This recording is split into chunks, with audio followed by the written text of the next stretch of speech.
We're beginning Chapter 19, the new Doctrine, Special Forces, and the Penetration of the Mutual Security Program. The Military Assistance Program had been modestly launched as aid to Greece and Turkey in 1947. It was expanded to include military aid to NATO, Iran, Korea, and the Philippines in 1949. Since 1951, it has been absorbed into the annual Mutual Security Act, which is an omnibus legislative enactment covering military aid, development aid, technical assistance, and counterinsurgency fund. Over the years, military assistance has been provided to more than 40 countries, and in most, if not all, of these arrangements, the CIA has been a key factor. According to the U.S. Army, it is a basic tenet of American foreign policy that the Soviet piecemeal aggression must be stopped wherever it occurs so that the balance of power will not shift to the communists. The most obvious means of carrying out this policy is providing military assistance to our allies so that they will be able to defend themselves. It is further postulated that a recipient's capacity to contribute significantly to resisting active aggression is maximized by building up adequate standing forces and arsenals. And secondly, the recipient's capability to maintain internal order and to control subversion is emphasized. The Army states that there are various goals for the military aid program. Depending upon the country and the general region in which it exists, aid to Asia is intended to help Asiatic recipients resist internal subversion and perhaps, to a more limited extent, to resist open aggression. As an internal matter, the Army looks at military aid as a program that straddles the areas of responsibility and the Department of State and of the Department of Defense. The development of the military assistance program involves many agencies. The program in each country was developed and is controlled by the Military Assistance Advisory Group, MAAG, Military Assistance Advisory Group. The CIA places both military and civilian personnel within these Military Assistance Advisory Group offices. In some places, the number of agency personnel exceeds the number of military personnel who were assigned. Of course, the agency or the Department of Defense were queried about this by a member of Congress or other government official. They would deny the existence of these people and justify their denial on the basis that the agents in the Military Assistance Advisory Group had been declared to be military by some paperwork cover, usually kept in a highly classified file back in Washington. In the agency and the service concerned,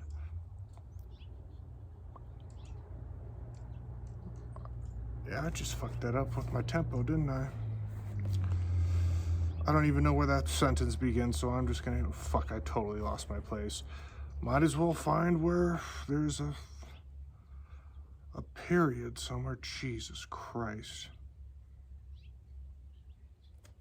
Of course, if the agency or the Department of Defense were queried about this by a member of Congress or other government official, they would deny the existence of these people and justify their denial on the basis that the agents in the Military Assistance Advisory Group had been declared to be military by some paperwork cover, usually kept in a highly classified file back in Washington, in the agency and the service concerned.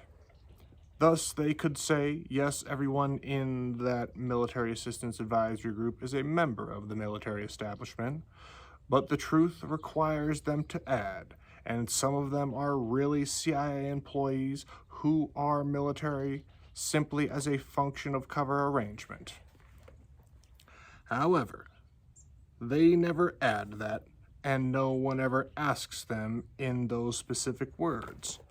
The important thing about the Military Assistance Program is that it brought with it some new definitions of the role and responsibility of the armed forces of the nation. In the first instance, these definitions seemed quite correct and served to make the Military Assistance Program more meaningful to Americans. However, As the years passed and the military assistance program work became routine, and these earlier doctrines became part of the military language for both countries involved, the United States and the host country, they began to produce subtle changes in the role of the U.S. military. This led to a very sophisticated form of a direct intervention in the internal affairs of the 40 host countries, and in some cases, it resulted directly in the separation of that nation's armed forces from its political control through practices that will be explained. In this sense, the elaborate statements of mission of the mutual security programs are a refined cover story. The military assistance program becomes a means by which the secret team may, whenever it finds or suspects communist-inspired subversive insurgency, increase its role in the armed forces and political organizations of the host country until the trouble becomes an outbreak of open hostility. Thus, the fireman becomes the man who sets fire rather than the one who puts them out. One source of this doctrine was the Civil Affairs School at Fort Gordon, Georgia. This Army school dates back to World War II, when it was the training ground for the Civil Affairs and Military Government, CAMG, Civil Affairs Military Government Program. It was the function of those specially trained men to go into countries like Italy and France, which had been under German military domination for several years, and to assist with the rebuilding of the local government in the war-torn areas. As a result, these men had been trained in political functions more than in military tactical profession. Their record in World War II was outstanding, and after the war, school, although cut back as was most of the military, continued, prospered, and found a new life in working up a curriculum based upon the post-strike phase of a nuclear war. It was in this phase of work that the Civil Affairs Military Government School and its doctrine played so prominently into the hands of the CIA by underscoring the potential of the agency during peacetime for establishing contact in denied areas and for setting up clandestine contacts with the agent underground networks that would be established. This led the CIA into war planning function of all major military headquarters, and from its success with this into its logistics buildup. It was not unusual, then, to find the CIA returning to the Civil Affairs School during another trying period in an effort to breathe new life into agency operations, which had been seriously curtailed after the Indonesia fiasco of 1958. Military assistance program was an ideal place for the agency to operate. As we have said, the CIA had by 1959 become well entrenched in all parts of the United States government. Through military assistance program, the agency was now able to establish itself quietly in up to 40 foreign countries in ways that its usual civilian and diplomatic cover would not permit. All assistance programs needed recruiting, and the CIA volunteered to take over the task of helping services with recruiting in the host country. If some Iranians were to be selected to attend an electronics course in the United States for 6 months, someone had to select the men who would go. Military Assistance Advisory Group, military personnel who had been selected for their assignments, usually on the basis of their tactical and professional background, were not generally well informed about the people with whom they were working with. The agency supplied men who spoke the languages of, and wherever possible, were experts on the host country and who already may have had underground contacts there. They were ideal, then, to take over the responsibility and the chore of selecting the men from the host country who would go to schools in the United States. This gave the agency a valuable tool for exploitation, whereas the Military Assistance Advisory Group may have looked upon this selection in purely professional terms. The CIA looked upon it in political and rather pragmatic terms. The agency knew well that any Iranians selected to go to the United States for 6 months with extra pay and other allowances such as the ability to purchase a new U.S. automobile at low diplomatic prices was going to leap at the chance to go. Thus, if the selection were made wisely, the agency could make some valuable contacts and friends in that country. Needless to say, many of the men who reported to the electronics school didn't know the first thing about electronics and didn't care. The CIA parlayed these contacts into close friendships in these countries and became in many instances very close to the chosen recipients of military aid. The next thing was to cultivate the soil in order that both the military and the agency would benefit from these windfall relationships. This was done by carefully relating the military assistance program to the old slogan, anti-communism. The Civil Affairs School curriculum, which was to provide background information on the military assistance program, began with an elaborate summary of a course called Communist Techniques of Aggression.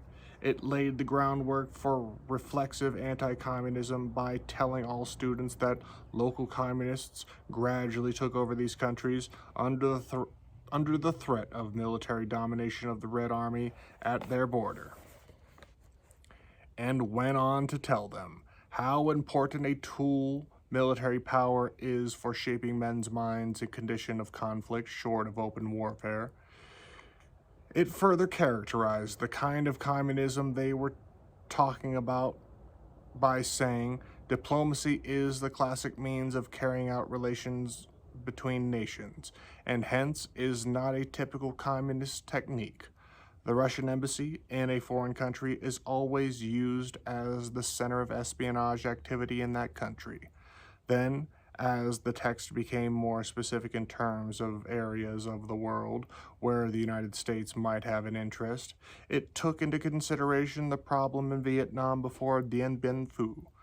The French did not dare to form an armed force of members of the indigenous population for fear that it would defeat the communists.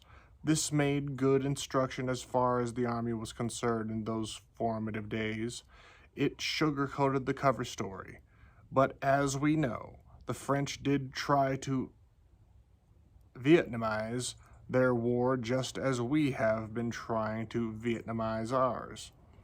After many more pages of analyzing communism and communist techniques, the Army lesson goes on to say that in taking over governments, the communists seek to control the key positions. The Ministry of Defense, which controls the Army, and the Ministry of Interior, which controls the police. It adds that the Russians carry on espionage with a worldwide organization, I got that right. Shit. It adds that the Russians carry on espionage with a worldwide organization. The information they seek is not only military intelligence, but also reports on political and social matters which will guide the Kremlin in its worldwide planning. In doing this, the lesson insists that the espionage networks operates... In doing this, the lesson insists that the espionage network operates completely separate from other foreign channels of the Soviet High Command, and that the ambassador, who is the nominal head of the legation, may not even be permitted to set foot in parts of his own embassy. This legitimate curriculum on the subject of communism and its ways has been, over the years, lifted almost in its entirety and neatly inserted into other curricula that were used to train United States and foreign nationals how they should operate in a peacetime operation situation. In other words, do as they do. When men have been taught that this is the way the enemy does it, and the only way we can defeat the enemy at his own game is by copying and emulating him, then it becomes easy to insert into the normal training program bits and pieces of this doctrine. After years of hearing this material used at first for clandestine orientation and later for less than clandestine operations, these ideas begin to seem right in our own service. One area with which American servicemen have been totally unfamiliar was that... Wait a minute, what was that? One area with which American servicemen had been totally unfamiliar was with... Fuck. I must be dyslexic. Jesus Christ. One area with which American servicemen had been totally unfamiliar was what is called the paramilitary organization. A course in such organization has become very formative in the indoctrination of a new generation of military and their civilian counterparts, along with the tens of thousands of foreign military and civilian trained in military assistant program projects.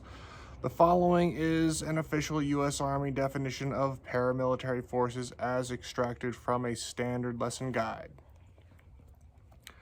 We Americans are not very well acquainted with this type of organization because we have not experienced it in our country. It resembles nothing so much as a private army. The members accept at least some measure of discipline and have military organization and may carry light weapons. In Germany in the 1920s and early 30s, the parties of the right and the communists had such organizations with memberships in the hundreds of thousands. It is readily apparent what a force this can be in the political life of a country, particularly if the paramilitary forces are armed, when the supremacy of the army itself may be threatened. In the beginning, these lessons were used to train forces to go out and work with the native forces of other countries, and in many of these other countries, the U.S. Army role was submerged and covered in the CIA mechanism. The CIA, rather than train the legitimate army of a host country, would train the paramilitary force to create a structure within the country that could balance the army or even overthrow it. In many cases, the CIA, who would work with the national police rather than with paramilitary forces, the results were the same.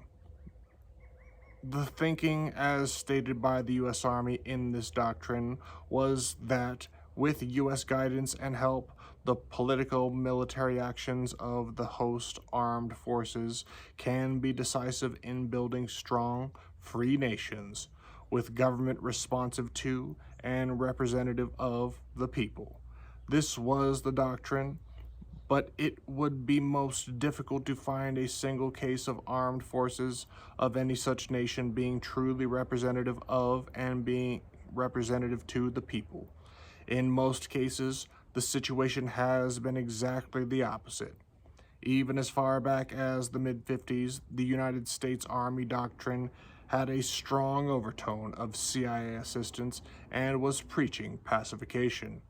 Pacification, as it is carried on in South Vietnam, can be shown to date back to the Fort Gordon course, where it was taught that the operational doctrine for a takeover of zones evaluated by the rebels was known as pacification.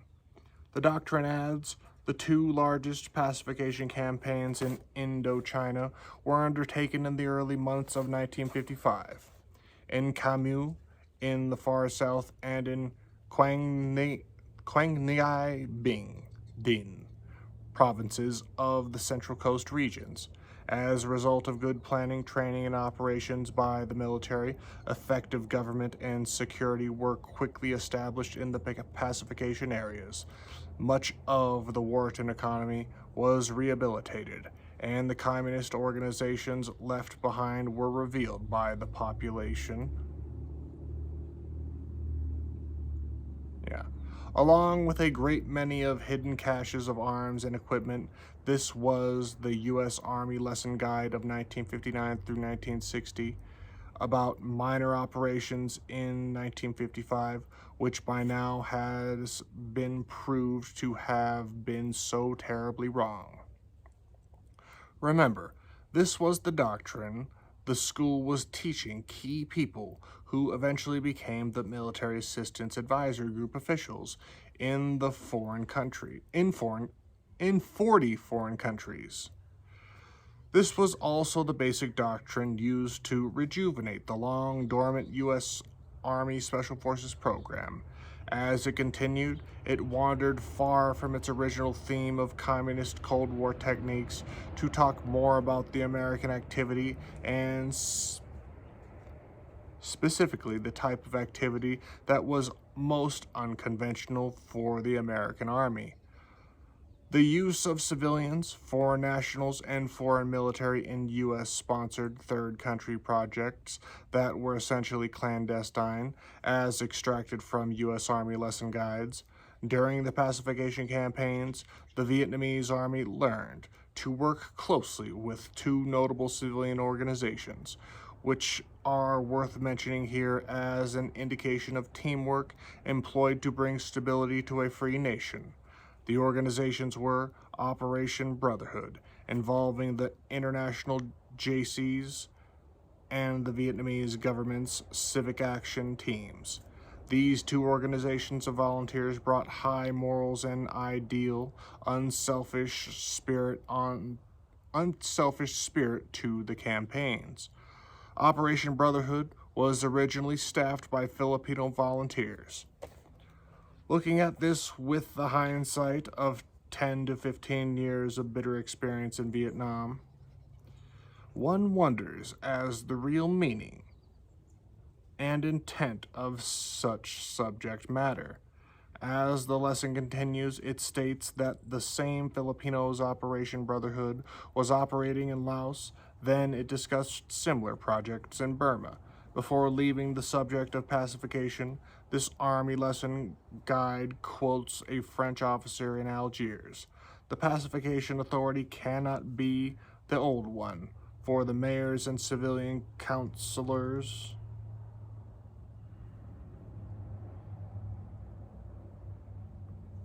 I think that's what that word is. Councillors. Councillors? Pacification authority cannot be the old one, for the mayors and civilian councillors and some French Muslims preoccupied with their own interests and regarded with suspicion by the vast majority of Muslims. The conclusion was that the army must show out the old regime, the old ways. The conclusion was that the army must throw out the old regime, the old ways, the old customs, and come up with new villages, new pioneer spirit. The army turned itself into a social revolutionary force in the same way that the Chinese Red Army had done during the struggle with Chiang Kai-shek. Every army command started a far-reaching scheme for full civilian employment. In other words, the local army was the new order, and the United States Army was being indoctrinated and trained by CIA instructors to do the same thing. This was heady doctrine for an army that had just seen its chief of staff retire in disgust after what he had termed unfair treatment for the U.S. Army by the Joint Chiefs of Staff, the Secretary of Defense, and the Commander-in-Chief himself. Finally, the lesson guide with this potent doctrine got to the real subject it had in mind when it started talking about communist techniques. It ended with a long treatise on the military assistance program. It set forth an objective of this program, first, a recipients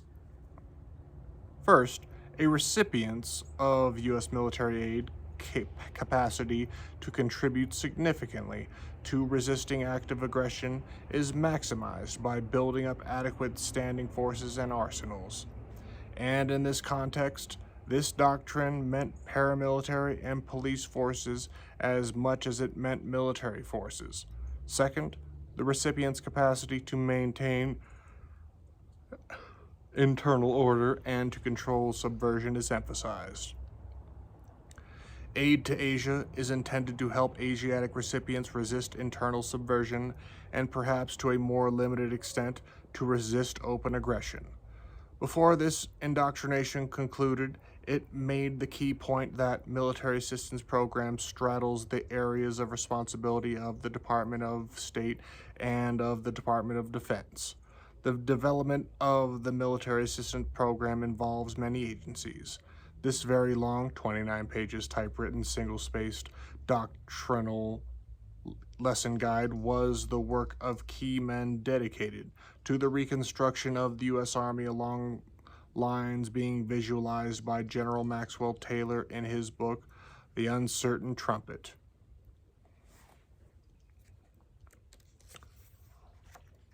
While he was writing about his problems with the Eisenhower administration regarding the Army and other services, and while he was outlining his thoughts in terms of what he called a new national military program of flexible response, a team of strong-willed and opportunistic men was plowing up new ground for the U.S. Army. This was to nurture the seeds planted by the Army and the CIA, along with powerful assistance from the other services and such other places as the Executive Office building at the White House and from the Department of State. The Civil Affairs curriculum was taken from Fort Gordon without the knowledge of the intervening next higher command at the Continental Army Command Headquarters at Fort Monroe, Virginia, and was brought into the Pentagon, where a select team of CIA experienced officers and civilians worked it over into the new curriculum for the U.S. Army Special Forces School at Fort Bragg, North Carolina.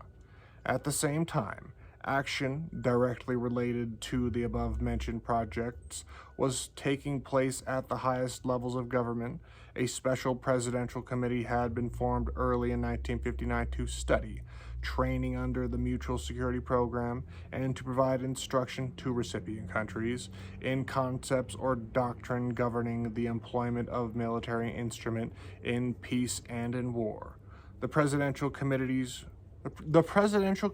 report went on to note that the committee's principal concerns, and consequently the subject of this paper, is that training objectives have been so severely circumscribed, so inadequately related to the full sweep of our own national interests and of the recipient countries as well. Early on, the committee reported, the International Cooperation Administration has reported, The International Cooperation Administration has yet to recognize the potential of the Military Assistance Training Program training base for the furtherance of technical assistance objectives. In other words, this committee was laying it right on the line that the government should be stepping into the mutual security program with military training, including the development of paramilitary capability in the recipient nations. The only way this could be carried out would be to mount clandestine operations in every country where this was to apply. This period, the CIA knew that it was ready, equipped, and in position to do this in any counterinsurgency list country, as it has been digging its way firmly into the military assistance program since the earliest days of the Greek and Turkish aid programs. The agency did not take any chances with this vital to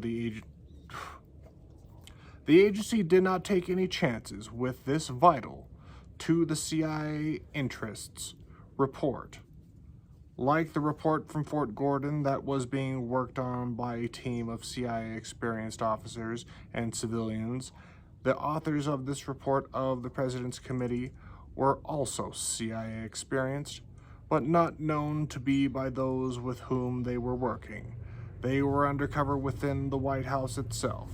Both primary authors of this report, although recognized throughout this period only as an Army general and an Air Force general, had served for many years with the CIA and then for many years in service assignments directly supporting the CIA.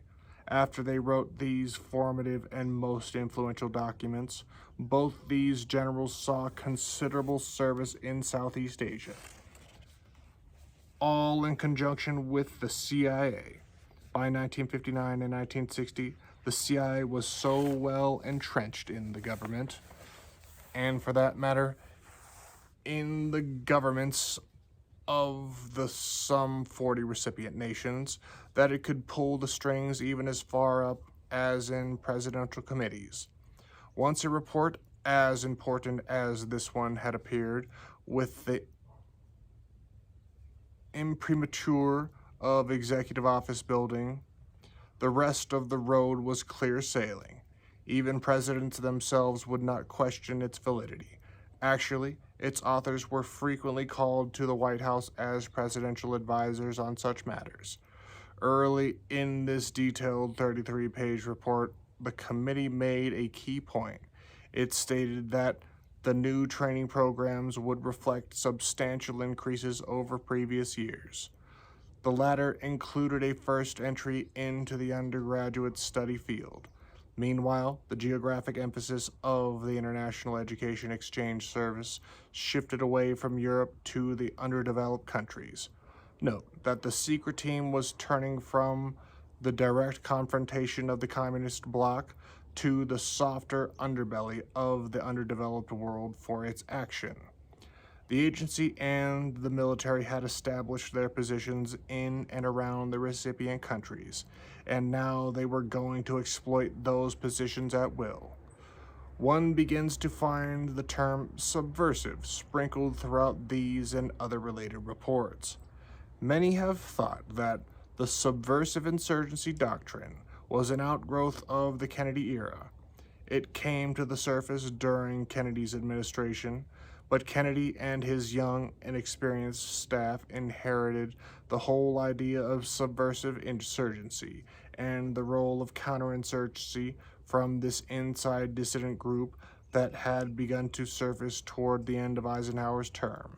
After the U-2 affair and the destruction of the summit conferences, it should be pointed out that this was not a doctrine endorsed by Eisenhower, although the Deputy Secretary of Defense at the time did find himself in the position of unwittingly putting his blessing on some of the activities crucial to the beginning of this new movement.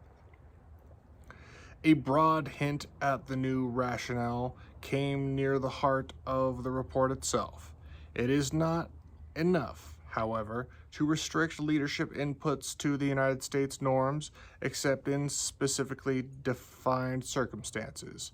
And our armed forces have no operative responsibilities within national frontiers. Conforming generally to the precepts of Western democracies, they are not an integral part of the mechanism for maintenance of law and order. The prevailing concept is expeditionary.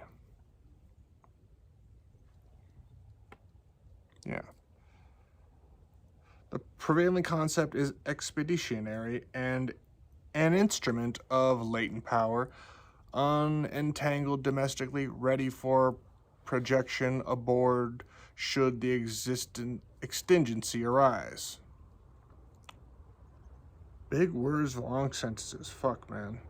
The prevailing concept is expeditionary, an instrument of latent power, unentangled domestically, ready for projection aboard should the exigency arise. Not so for the great bulk of the forces of the new nations. Their role has additional dimensions and their missions are as opposed to contingent. They are a key element in the maintenance of internal security and are largely detriment of whether stability or instability characterizes the routine of government. The officer corps is perforce deeply involved in domestic affairs. Those who lead or are destined to lead must acquire qualifications and attributes beyond the criteria which identify the successful commander in combat. More important, tens of thousands of Americans served in the military assistance programs which openly taught and practiced this doctrine. To them, this was the only military they knew, and this was the teaching they received. This was American doctrine, not communist. Recall that more than 3 million Americans have been rotated through Indochina during the operations there since 1954. Most of these men know only the armies of this doctrine. The impact of this dogma and doctrine and of these changes in traditional military philosophy has been tremendous. It is beyond estimate and comprehension at this time. It certainly relates to a considerable degree to the problems that exist in the generations of returned veterans that had not existed before, especially with so many Special Forces Green Beret veterans in our municipal and state police forces. We said earlier that this doctrine proposed that the CIA assisted in the selection of trainees from the recipient countries. This same proposal was framed in the President's Committee report, and it was cloaked in the following language so that the uninitiated would not be aware of it. Military Assistance Program can assist in the identification of officers who should be trained for key responsibilities in the civil sector. Since the CIA was well placed in the Military Assistance Program, it frequently became the function of the agency to select these officers for duty in the civil sector. This was usually known to the officers so selected at first. However, on occasion, the agency did share some of its plans with some of the recruits. In this manner, men like Nguyen Cao Ky of South Vietnam and many others who have become quite prominent around the world got their first real training and made firm friends with American acquaintances. For example, Ky became a fast friend of an Air Force officer who years later happened to be in Vietnam when the government was overthrown. He was in a senior position, able to suggest to Ky that he should step forward and assume control. Many of these contacts were of long duration, and the secret team saw to it that they remained so. General Lone, the infamous police chief of Saigon, had been so selected for a course at MIT. Of course, things did not always work out so smoothly. One afternoon at about 4 p.m. in Vienna, Laos, 4 p.m. in Vietnam, Laos, the U.S. Army contact man with Kong Lee, footnote, Captain Kong Lee of the Royal Laotian Army, had been given special training by the U.S. Army, which included familiarization with CIA supporting activities. Later, he broke away from his U.S. friends and led a revolt against the government. One afternoon at about 4 p.m. in Vientiane, Laos, the U.S. Army contact man with Kong Lee left him with a promise to meet later at the officers' club within 2 hours. Kong Lee was leading a Pathet Laos column against the government. Of course, his troops were called Pathet Lao because they were the opposition. There was little evidence that Kong Lee ever embraced communism, even the brand of communism attributed to the Pathet Lao. It was not too long after that when news reports had Kong Lee back at the head of neutralist forces marching against the Pathet Lao into the plains of Dijares. Kong Lee, like so many others, had received U.S. training and CIA indoctrination. Another part of the President's Committee report continued, the stakes for which we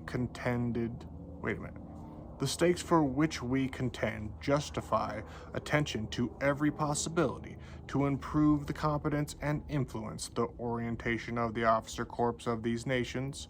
The attaché personnel should be so instructed, and the special efforts involved, this means the agency efforts, in recruiting presidential determinations. This is a cautious reference to the National Security Council approval required for training in the U.S. and third countries accepted.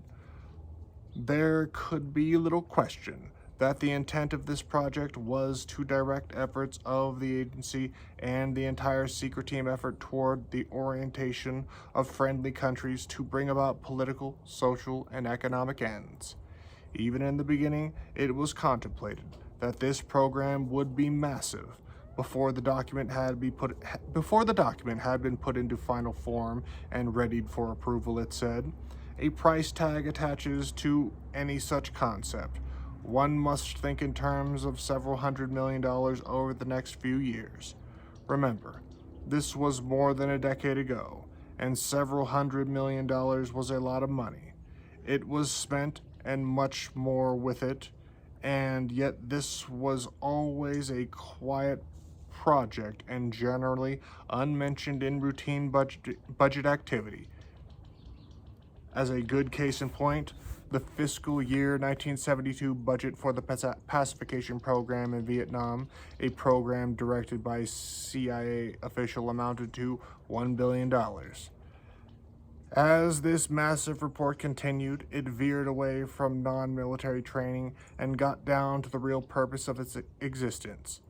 In a section headed, The New Roles for Military, it said, in the past year, a number of informed and thoughtful observers have pointed out that the military assistance program supported military establishments throughout the less developed areas have a political and socio-economic potential, which, if properly exploited, may far outweigh their contribution to the deterrence of direct military aggression.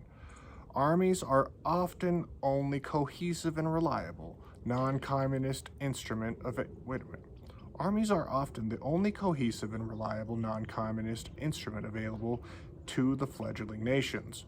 It is not enough to charge armed forces with responsibility for the military aspects of deterrence. They represent too great an investment in manpower and money to be restricted to such a limited mission.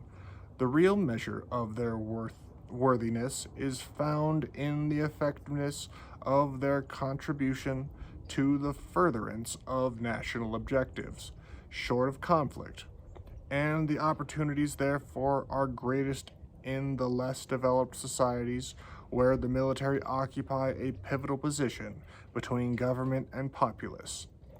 As one writer has paraphrased it, properly employed, the Army can become an internal motor for economic growth and social political transformation. At this time, almost everywhere in the government, the word was going around that the only real stabilizing, honest, and useful force in these underdeveloped nations was the Army.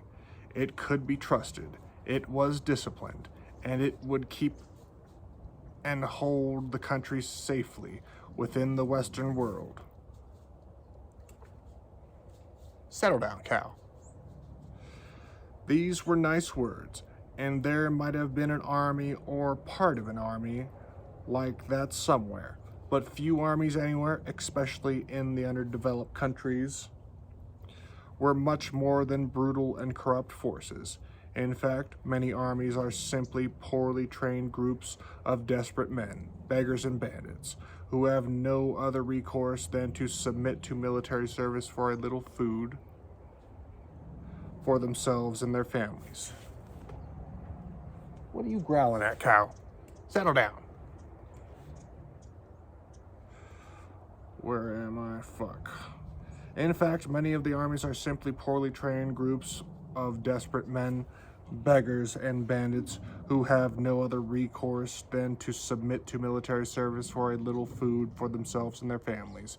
In most countries, the army is the most corrupt sector of the government, and as one group governs another, plot twists its downfall, only so they can share the loot for a while.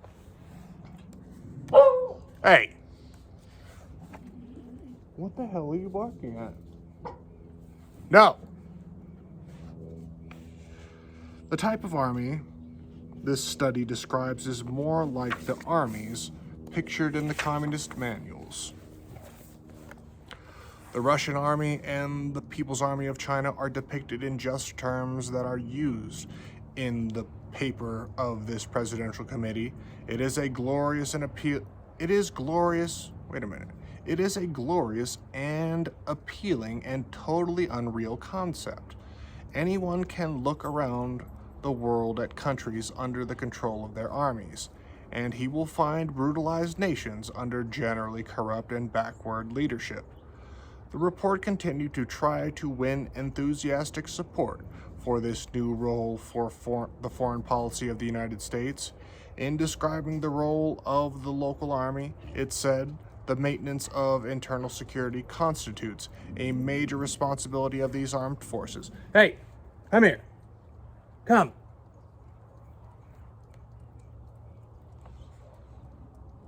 In describing the role of the local army, it said, "The maintenance of internal security constitutes a major responsibility of these armed forces, whether assigned directly or not."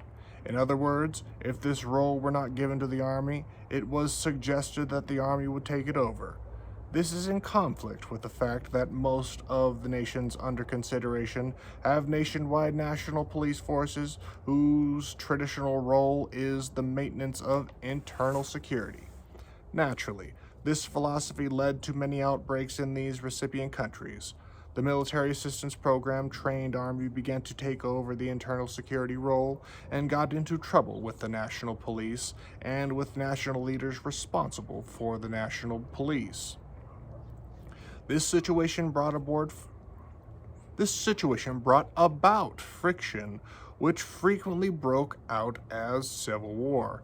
And of course, there was nothing to do but to declare that the national police were the forces of subversive insurgency, and thus the head of communism was reared. Once these labels had been affixed, the United States would join the Army's side with the banner of anti-communism flying. The writers of this document saw this in the offing, since they noted, "There must be comprehension of the complex nature of the subversive forces at play and the variegated methods of communist attack. It is almost as though the training of firemen should dwell more on the setting of fires rather than on extinguishing them." The report goes on to say, "Here is the ultimate test of the armed forces. Their role in the countries under discussion is unique. They are at once the guardians of the government, and they are the guarantors that the government keeps faith with the aspirations of the nation. It is in their power to ensure that the conduct of government is responsive to the people and that the people are responsive to the obligations of citizenship. It is in the discharge of these responsibilities they must be prepared to assume the reins of government themselves, in either capacity, pillar, or ruling faction. The officer's corps, at least, must possess knowledge and aptitudes far beyond the military sphere." Guys, come here. Callie. Cal. Stay by me. These are interesting words and interesting ideas. Burma has been ruled for years by a general. Is all well in Burma? Trujillo was in a sense the personification of this model. Who would like to have lived under the rule of Rafael Trujillo? What of the oppression in Greece at the present time under the leadership of some of the very men who received the same training exemplified in this presidential report? Is Greece a better place to live in today because its officer corps had been trained by the Military Assistance Advisory Group in knowledge and aptitudes beyond the military sphere? The report of the President's Committee was unclassified. The secret team frequently does this when they wish to utilize a paper freely with foreign nationals and with others who may not at the time possess government clearances. It further underscores the fact that the secret team makes use of administrative security simply as a device to meet its own ends. In this case, it was easier and much simpler to control this paper by a hand-to-hand technique than to control it by the unusual classification. This was also done with the paper quoted near the beginning of this chapter, the Lesson Guide, U.S. Army. These papers, too, were circulated among those who would be properly impressed by their high-level imprimatur. At the same time, when General Taylor was working on the Uncertain Trumpet and coming up with his new national military program of flexible response, and the agency was quietly working to rekindle the U.S. Army Special Forces program along the lines of the civic action curriculum. The secret team was gradually getting more and more involved in subversive identification projects throughout the soft spots of the free world. All of this was going on while President Eisenhower was doing everything he and his administration could to prepare for the fulmination of his 2 terms of office with the crusade for peace, which would begin with the Summit Conference in Paris in May 1960. Early in January 1960, Early in January 1960, Khrushchev pledged not to renew nuclear testing unless the United States did. At about the same time, the United States, England, and Russia resumed discussions at Geneva to find ways to limit or stop nuclear weapons testing. Russia announced that it was demobilizing 1,200,000 men from its armed forces by the end of the month.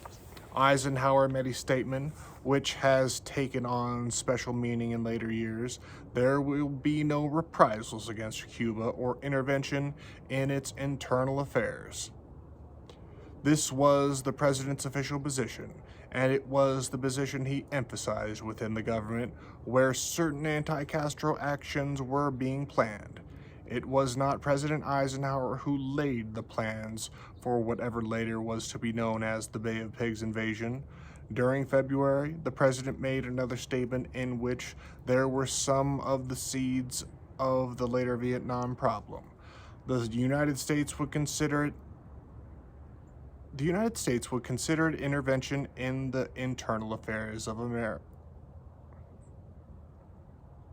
The United States would consider it intervention in the internal affairs of the Americas if any power denied freedom of choice to any republic in the Western Hemisphere. Note that it has been this denial of the freedom of choice slogan that has become a battle cry in South Vietnam as one of our reasons for being there. As the time for the summit conference approached, Eisenhower speared more oil on the water. As the time for the summit conference approached, Eisenhower spread more oil on the waters. Secretary of State Herter pledged that the United States would not resume altitude flights in the Berlin corridor. The Russians and East Germans had objected violently to certain high-altitude flights previously. At about the same time, Eisenhower, as if to underscore his position as a lame duck, announced his endorsement of Richard M. Nixon as the Republican candidate for president. Eisenhower made this early announcement for many reasons, none of which, perhaps, was more important to him personally than to assure the world that he was attending the summit conference as a total non-partisan president interested solely in the welfare of the whole world. Then a last-minute round of visits reminiscent of the Boeing.